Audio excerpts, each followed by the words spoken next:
Kdo je Bog? Ljubezen. Glasneje, ljubezen.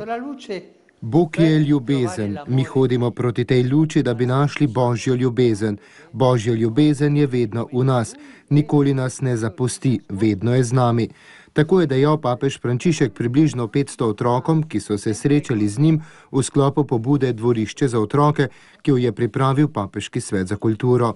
Otroci so bili iz 6 osnovnih šol v Neaplju in 2 v Rimu. Prispeli so z vlakom iz Neaplja in obiskali rimske katakombe in Kolosej. Srečanje s svetim očetom je potekalo v sproščenem ozračju in spontanem pogovoru, v katerem jim je papež govoril o pomenu svetlobe in ljubezni.